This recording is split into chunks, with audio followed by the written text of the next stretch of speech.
नमस्कार. वाघाच्या जबड्यात घालून हात मोजितो दात, ही वृत्ती, ही निर्भीडता ज्या शिवपुत्र शंभूराजांची होती, त्या शिवपुत्र शंभूराजांची आज जयंती. या जयंती दिनी आपल्या सर्वांना मनपूर्वक शुभेच्छा. छत्रपती संभाजीराजेंचं धर्मवेड, छत्रपती संभाजीराजेंचा धर्माभिमान, छत्रपती संभाजीराजेंची स्वराज्याप्रतीची निष्ठा, या सगळ्याला नमन करूया आणि तोच धर्माभिमान, तेच धर्माप्रतीचं प्रेम आपल्या सगळ्यांच्या मध्ये रुजो, ही अपेक्षा व्यक्त करतो. आजच्या विषयाला प्रारंभ करण्यापूर्वी छत्रपती संभाजीराजेंच्या जयंती दिनी शंभूराजे नाव धारण करणाऱ्या माणसांच्याकडून काय घडलंय, कसा घाव घातला गेलाय, कसा डाव साधला गेलाय, ते तुम्हाला मला दाखवायचं आहे. भारतीय जनता पार्टीला मानणारे हिंदुत्ववादी, म्हणजे दोन कॅटेगरीतले प्रकार आहेत. त्यात भारतीय जनता पक्षाच्या मागे हिंदुत्वाची भूमिका घेऊन उभ्या राहणाऱ्या माणसांनी काल दिवसभर ज्यावर आक्षेप व्यक्त केला, ती गोष्ट मला तुम्हाला सांगायची आहे. सगळ्यात पहिल्यांदा ती पत्रिका दाखवतो. पत्रिका बघा. या पत्रिकेत स्पष्टपणे कळतंय की पुरंदर इथं छत्रपती संभाजीराजेंची जयंती साजरी होणार आहे. या जयंतीला कोण कोण उपस्थित राहणार आहे ते बघा. म्हणजे महाराष्ट्राचे मुख्यमंत्री देवेंद्र फडणवीस, उपमुख्यमंत्री सुनेत्राताई पवार, उपमुख्यमंत्री एकनाथ शिंदे, काही मंत्री आणि त्यासोबत पुरंदरचे स्थानिक आमदार विजयबापू शिवतारे. आणखी काही लोकांची मांदियाळी, ज्यात सुप्रिया सुळे पण येतात, कारण त्या भागाच्या खासदार आहेत. पत्रिका अशी तयार केली गेली आहे की ती सरकारी वाटावी, म्हणजे सरकारच्या वतीनं घेण्यात आलेल्या कार्यक्रमाची वाटावी. एक सांगतो, छत्रपती संभाजीराजेंना कुठेही अभिवादन होणार असेल, कुठेही त्यांची जयंती साजरी होणार असेल, तर तिथे जाऊन जयंती साजरी करण्यात कसलाच गैर नाही. माझ्या शंभूराजांना वंदन करण्यात कसली आली अडचण, ती कुठेही करू शकतो. पण आता काय सांगतो तुम्हाला गंमत, पण या कार्यक्रमाला सरकारी कार्यक्रम म्हणता येत नाही, कारण संभाजी ब्रिगेड आणि त्याचे प्रवीण गायकवाड यांनी आयोजित केलेला हा कार्यक्रम आहे. या कार्यक्रमाचे आयोजक संभाजी ब्रिगेड आहेत. मुळात पुरुषोत्तम खेडेकर, प्रवीण गायकवाड, या संभाजी ब्रिगेड, जिजाऊ ब्रिगेड, या सगळ्या संघटना आहेत. या संघटना मराठा संघटना आहेत, हिंदू संघटन नाही. त्यामुळं एकतर सकल हिंदू समाजाचा हा कार्यक्रम नाही. दुसरी गोष्ट, हिंदू धर्माशी यांना फारकत घ्यायची आहे. म्हणजे हे सगळे शिवधर्म स्थापन करून त्या मार्गाने जाणारी माणसं आहेत. त्यामुळे यांचा हिंदू धर्मावरही आक्षेप आहे. तो प्रत्येकाचा असावा, मला त्यावर आक्षेप असायचं कारण नाही. यांनी भारतीय जनता पार्टी, शिवसेना यांच्या विरोधात रान उठवलेलं आहे. म्हणजे राजकीय दृष्ट्या प्रचंड टीका केलेल्या आहेत.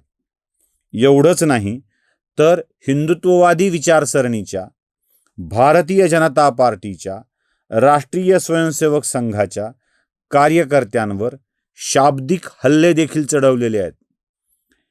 यांच्या मार्गात अडचणी उभा करण्याचा प्रयत्न केलेला आहे.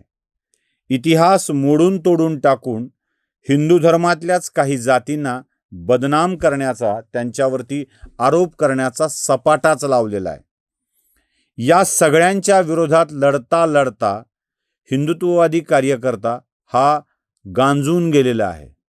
अशा प्रवीण गायकवाडांनी एखाद्या कार्यक्रमाचं आयोजन करावं, त्याला महाराष्ट्राच्या मुख्यमंत्र्यांनी आणि उपमुख्यमंत्री शिंदे यांनी, मी सुनेत्रा पवारांच्या विषयी बोलत नाही, कारण त्याच संस्कारातल्या, त्याच कल्चरमधल्या, आता कुठे थोड्या थोड्या बदलू लागलेल्या आहेत. त्यामुळे त्यांच्याविषयी मला आक्षेप वाटायचं काही कारण नाही. पण शिंदे आणि फडणवीस या दोघांची उपस्थिती ही त्यांच्या समर्थकांसाठी राग आणणारी होती, चीड आणणारी होती, संताप व्यक्त करायला लावणारी होती. समर्थकांनी सोशल मीडियावर व्यक्त केलेला संताप हा माझ्या दृष्टीने तरी न्यायसंगत होता. जे फडणवीसांनी अशा स्वरूपाची सबका साथ सबका विकास, आपण महाराष्ट्राचे मुख्यमंत्री आहोत, भाजपला दिलेलं बहुमत हे महाराष्ट्राचं मुख्यमंत्री व्हावं, तुम्ही महाराष्ट्रातल्या सगळ्याला सोबत घेऊन चालावं म्हणून तुमच्या मागे लोक उभं राहिलेली नाहीत. क्लिअर करा, हे स्पष्ट करा सगळं की हे यासाठी नाही आहे. तुमच्या पाठीमागे राहिल्यामुळे ज्यांना त्रास झालाय अशा लोकांना त्रास होऊ नये अथवा त्यांना त्रास देणाऱ्यांची जरब बसवली जावी यासाठी हे सरकार निवडून दिलेलं आहे. जे तुम्ही किती व्यापक आहात, सर्वसमावेशक आहात, या असल्या भंपक कल्पनांसाठी हे सरकार स्थापन केलेलं नाही आहे. जे काय स्पष्ट बोलायला हरकत नाही. काही गोष्टींना प्रत्येक गोष्टीत मास्टर स्ट्रोक म्हणलं ना तर तो मास्टरचा मास्तर होतो आणि मास्तर तमाशात पेटी वाजवायला असतो. त्यामुळे उगाच मास्टर स्ट्रोक असले शब्द वापरत जाऊ नये कुठेही, काही झालं तरी.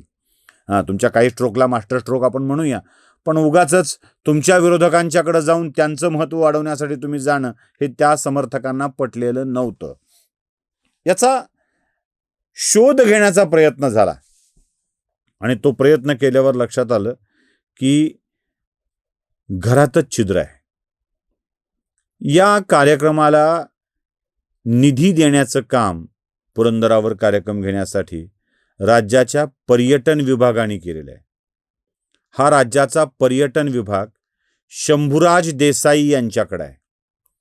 शंभूराज देसाईंच्या खात्यातून पैसे घेऊन या प्रवीण गायकवाडांनी आपल्या संघटनेचं बॅनर लावत सरकारी पैसे घेऊन संभाजी ब्रिगेडचा कार्यक्रम म्हणून तो आयोजित केला आणि सरकारी पैसे घेतलेले असल्यामुळे त्यात प्रोटोकॉलच्या नावाखाली मुख्यमंत्री, दोन्ही उपमुख्यमंत्री, मंत्री, पालकमंत्री या सगळ्यांची नावं छापण्यात आली आमदारासहित.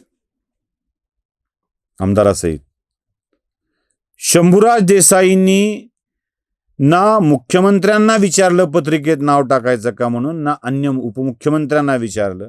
हा कार्यक्रम घेण्याचा घाट घातला. पत्रिका बाहेर येताच ती व्हायरल झाली आणि सगळे फडणवीसांना अक्षरशः शिव्याची लाखोली वाहू लागले. मी या रागाला न्यायसंगत ठरवतो. हा राग व्यक्त करणं अगदी बरोबर आहे, कसलाही दोष त्यात नाही. पुढे कार्यक्रमाला फडणवीस गेले नाहीत, काही लोक गेली नाहीत, हा भाग वेगळा. मग हे का घडलं? शंभूराज देसाई यांनी प्रवीण गायकवाडांच्या सोबत हातमिळवणी करून मुख्यमंत्री आणि सरकार संभाजी ब्रिगेडच्या पाठीशी आहे हा मेसेज का दिला? मला वाटतं छत्रपती संभाजीराजांच्या जयंतीच्या निमित्ताने शंभूराज देसाई यांनी एक डाव टाकला आणि असा घाव घातला की ज्या घावामुळं देवेंद्र फडणवीसांची प्रतिमा भंजन होईल. हे सगळं का असा प्रश्न पडतो ना, त्या प्रश्नाचं उत्तर सुद्धा मला सापडत आहे. सातारा जिल्हा परिषदेच्या निवडणुकीत देवेंद्र फडणवीसांनी जयकुमार गोरे आणि मंडळींना ज्या प्रकारे बळ दिलं होतं त्या बळातून शंभूराज देसाईच्या हातून जिल्हा परिषदेची सत्ता निघून गेली होती आणि शिवसेनेच्याच दुसऱ्या आमदाराच्या पत्नीला अध्यक्षपद मिळालं होतं. आणि त्यावेळेला जे रामायण घडलं, त्यावेळेला जे काही कांड घडलं, त्या कांडाचा बदला घेण्यासाठी कदाचित शंभूराज देसाई फारच उत्सुक असावेत आणि म्हणून त्यांनी या स्वरूपाचा डाव टाकत, म्हणजे आपल्या खात्यातून संभाजी ब्रिगेडच्या जयंतीच्या कार्यक्रमाला पैसे द्यावेत, त्याची पत्रिका प्रकाशित करावी, परवानगी होती, मंजुरी दिली होती का, हे सगळे प्रश्न नंतर. कारण साधं सोपं गणित आहे. एकदा पाद निघून गेला की फक्त दुर्गंधी सुटते. मग आद्यामाद्या कोण पाद्या असं म्हणत बसलं की तो कदाचित सापडतो न सापडतो, पण जी दुर्गंधी पसरायची असते ना ती पसरून जाते. तेच कांड शंभूराज देसाई यांनी केलेलं आहे. शंभूराज देसाई यांनी पैसे दिले खात्यातून, त्याचाही खुलासा होणं आवश्यक आहे. दिलेत नाही दिलेत, पैसे खात्यातून दिले, कारण त्या पत्रिकेत तसा उल्लेख आहे. पर्यटन विभागाने पैसे दिलेत आणि त्यानंतर या सगळ्यांची नावं आली. या सगळ्यांच्या नाव येण्याला जो काही संतापाचा प्रतिसाद मिळाला तोच मिळणं कदाचित शंभूराज देसाई यांना अपेक्षित असावं. पण याचा परिणाम काय होतोय ते समजून घेणं आवश्यक आहे. देवेंद्र फडणवीस आणि त्यांच्या वर्तुळात ही कृती शंभूराज देसाई यांनी केली असं घेतलं जाईल का? तसं जर असेल तर बरं आहे. आणि जर का शंभूराज देसाई यांना एकनाथ शिंदे यांनीच हे करायला सांगितलं होतं असा मेसेज गेला तर शिंदे आणि फडणवीसांच्या मधली ही दरी वाढत जाईल. मी दरी आहे मान्य करतोय, ती वाढत जाईल हे लक्षात घ्या. आणि त्यामुळं शंभूराज देसाई यांनी डाव साधला आणि देवावरच घाव घातला. शंभूराज देसाई यांनी योगायोगाने, ते शंभूराज आहेत आणि शंभूराजाच्या जयंतीच्या दिनी हा डाव साधला. खरं तर माझ्या शंभूराजांच्या जयंती दिनी असले विवाद उत्पन्न व्हायला नको होते, पण ते झालेत. आता याचे राजकीय पडसाद आणि परिणाम सुद्धा सगळ्यांना जाणवतील. नमस्कार. जागृतीचा विधायक बुरुज